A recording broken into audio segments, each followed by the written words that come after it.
surprisingly much better racing at the Bahrain Grand Prix. So let's talk about it, so stay tuned in. So let's kick it off with the qualifier, as we all have heard about the controversy with the FIA. Once again, they never return without the FIA controversy, and that is Nico Hulkenberg, because he had been investigated approximately 45 minutes after the qualifier that he was supposed to basically not to go slow. He was supposed to be Alex Albon because he had the track time limits deleted. Alex Albon should have moved up, so that was one of the controversies I like to mention, and hopefully that does not happen again, and see if they can do something better on that side of the job check where they have to tackle making the call early, not really, like it's really unfair. And the other thing, there must be quite a lot of people who were the fan of the hat that had basically a flashback, because Esteban Ocon being shunned in, I want to say turn 3 or towards the turn 4, where he had the little bit tan slapper and he spun it right to that and smacked into the wall. But thankfully, Ocon is perfectly okay, and the damage, unfortunately, quite severe because the contact it made on the back, where quite a lot of things has been damaged, and likely has some components damaged as well later on in the season. So that was really unfortunate for Ocon, and for Mercedes was a bloody qualifying he has been for the Mercedes. They were initially second and fourth, but unfortunately, like I've mentioned about controversy, Mercedes did something that we're tired of dodging in the whole Hulkenberg word, dodging, and that is because they've been released basically a lot early. That they should have been to come out, get ready to start a qualifying behind the pit lane, so that's where they get ready to go out and start a lap. George and Timmy at the yellow went out basically just a little bit too early, and that was obviously on the Mercedes' fault, not George or Timmy at the yellow. So it was very unlucky, but they locked one place, so really nothing had much changed. They locked down basically third and fifth, where Leclerc got up second, Lando, not Gasly, sorry, Gasly going up fourth, so that's obviously good for them, but like I've said about nothing really has changed, and that's because as we enter to the Grand Prix in that lap 1, right on the start, when the 5 on this line right now, George Russell had absolutely blitzily started, and he got himself right alongside Charles Leclerc, and got himself around him on the outside and took the P2. He had to fight towards it at the Piastri, but this is really kind of were possible for George to act to overtake Piastri. This Piastri, fantastic return so far. He smashed it out with a pole position, fastest lap, and a win at the Bahrain.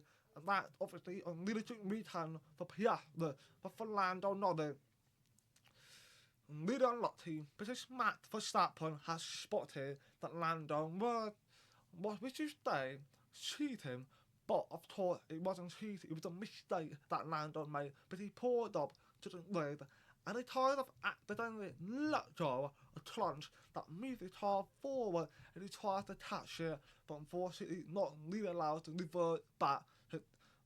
One, it'd be very obvious that he reverted back, but you can see it that he reverted back, and 2, it's not exactly legal within the regulation rules, so he's not allowed to revert back. You're gonna have to take the penalty, which he did. He's taken 5-second penalty, which unfortunate for Lando, but you know, nothing has changed for him. He actually ended up finishing third, but at the time of recording, there's been no message about George Russell getting the penalty, apparently, for, what was it again? The penalty is for the DRS issue because he activated. So, weirdly enough, the DRS was not working, the transponder was not working. So every time you see George Russell on the stand, they kept nopping and nopping. I was thinking, what? George made a mistake. What? George joined the pit. What? Is there some problem? No. It's just him that inside the car there's a transponder. It's like a signal for everyone to see where everybody is. George, they kept that. It's glitching out. It was glitching out. And apparently it affected this Lando Norris because he can't activate the other. But you have to activate a certain section, basically under one section and within the other zone. Lando Norris couldn't activate it without getting in trouble because there's something to do with signal from him to Lando, where it's activated at the right time. George could be slapped with the penalty potentially that might take him down to P4 or P5. They haven't came to conclusion for that one quite yet at the time of recording. I'm keeping an eye on my phone to see that any notification comes up about the penalty. But for right now, George, second place, fantastic work. It was really good live for George, but McLaren was a 2-point attack and played them with Chitan. For Ferrari, Hamilton, they unforced to qualifying, but up the P5 with Leclerc for them too. But Timmy at the alley, really unlucky, 11th. It was very unfortunate event for Timmy at the alley because of the safety car, tires of ruining the opportunity for Timmy at the alley because he already pitted. Safety car came in and it disrupted the whole thing. He had to come in again, put a new one on and see what he can do with that. He hasn't quite done anything about that, which is the unfortunate for Timmy at the alley, but from George Russell, so we can play on that par, so they split both anyway, and George continue being one of the best, not best ever, but one of the best Mercedes drivers right now. He basically accomplished but known of being the leader, being the driver that Mercedes needed him to be when Timmy at the end doesn't turn up, and that the same thing, George Russell actually deserve a contract to stay in Mercedes. He deserves it. He's been absolutely fantastic this weekend. As I mentioned about Ferrari having a pay, we also have to mention the Red Bull. Unlike Ferrari, Red Bull has been struggling. Even Ferrari was struggling at some point because of the tyre temperature and all that. They couldn't turn, the braking issue and stuff like that. But Red Bull has been dealing with it all weekend long. Max Verstappen didn't have the best pace, and it's really unfortunate. He put in a fantastic challenge against Gasly, and don't start up the piece did that, if I remember that. So very good love for Max Verstappen. Yuki Tsunoda, well done on that. P9, that is an exceptional, even though could be the worst car in the Red Bull family because they not performed well, but that goes the same for the racing board. They were really horrendous. But for Yuki Tsunoda, proud of him, surely play. He's the third Red Bull driver to do that. Look, 4 companies you have, there's 3 companies who did not drive for Toro Rosso. So he went to AlphaTauri, VTAB, and the Red Bull. He smashed it. He's done a fantastic job. Stored point the company basically, let's say. So we've got to be proud of using Tsunoda. He smashed it out of par. Just not exactly where the Red Bull want them to be. But Matt, the new team stored the point, but not as close at the Ferrari or something like that. But I also wanted to point out the Alpine big chance for double point finish. But unfortunately, Dumont has been slapped with a penalty. I think 5-second penalty for quarter contact, or it was I see the track limit, either one of them two, and he fallen down the order. That was the P13 before the race finished. It was really unfortunate. It was important that he tumbled out, which was really unfortunate. Gasly had the big chance for, I'm going to say P5, but like I talked about, tumbled down the order. The Alpine for Gasly had fallen down a little bit, but finished P7 just behind Matt. Matt and Gasly were battling with each other. I mean, quite entertaining somewhat. And I want to say the same thing for Lando and George, very entertaining somewhat. The same for Lewis Hamilton, where he had that little battle. I forgot who, with the team at the yellow, where he overtaken him. And of course, Piastri, which dominated the whole day, so Piastri really had nobody to battle with. He had that moment with George, but didn't last long anyway. So there's been something really good for for the battle and stuff like that, which I will talk about right at the end. So for Gasly, for Dumont, unfortunately, but that goes to the same for Williams. It was really bizarre because Carlos Sainz qualified really nicely ahead of Limit up in P8. He had a chance to finish on point finally, but he has not finished a point now 4 days. Before, it was 3 days, but this day, well, just one by, he didn't manage to finish a point. He retired from the long point because apparently all the blames landed on Newton Tsunoda. He made the contact with Carlos Sainz, but for me, it was a racing incident.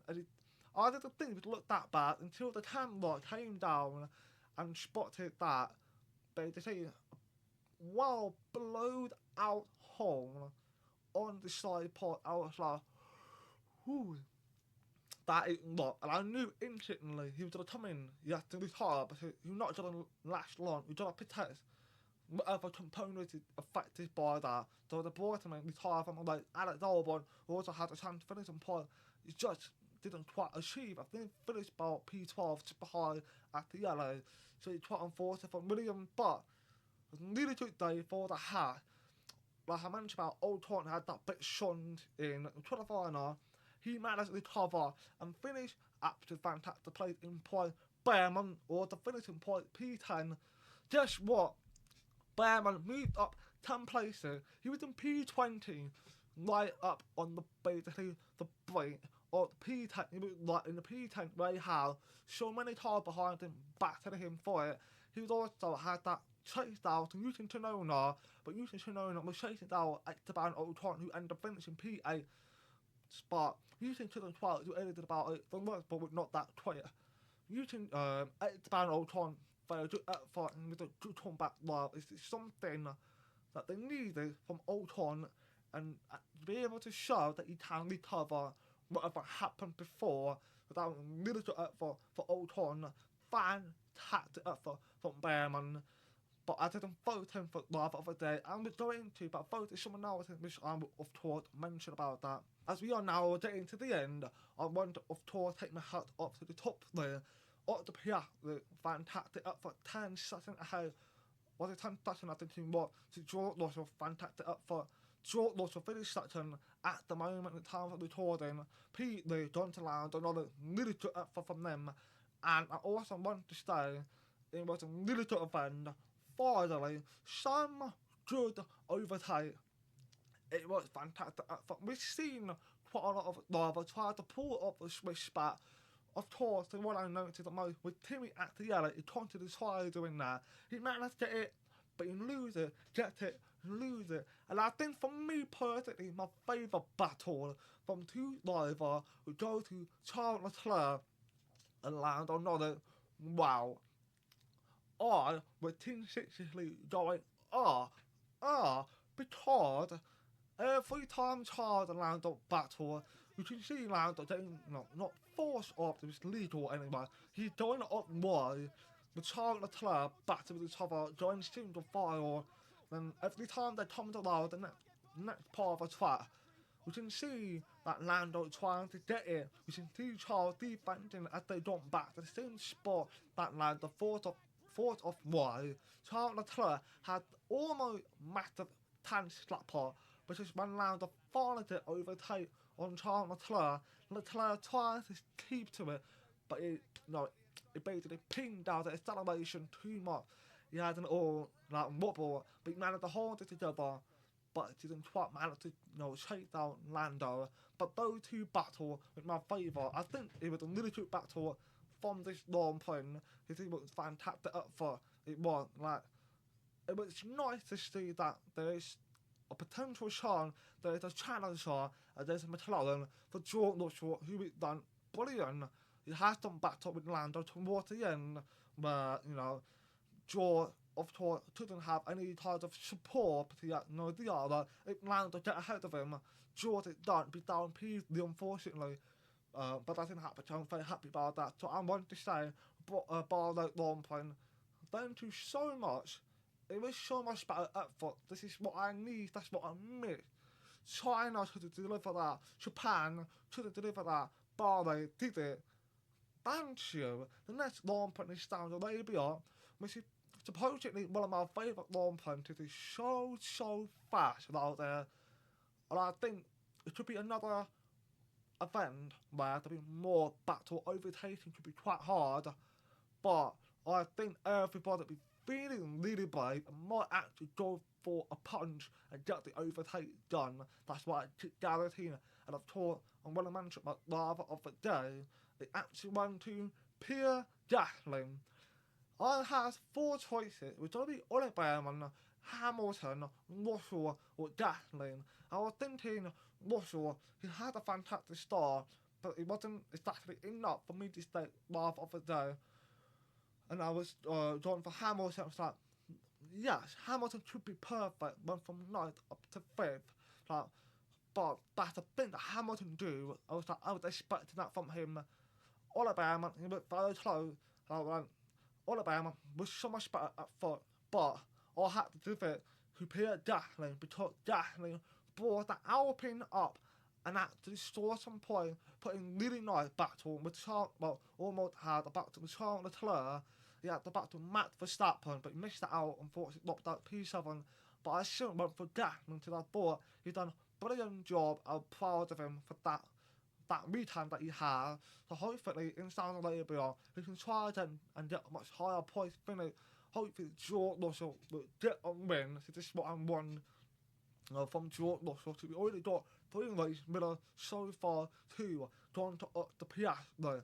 So we have to wait to see what Saudi Arabia got to offer for this week, this weekend basically. So let me know in the comments, what do you think about this Bahrain Grand Prix? Do you like it? Do you enjoy it? Or didn't like it? Or did you enjoy it? Let me know what you think about all the overtake. Who was your driver of the day? And do you feel like George Russell should get a penalty? Let me know in the comments for that one. So don't forget to please like and dislike my video. Do you love it? Appreciate it, and peace out.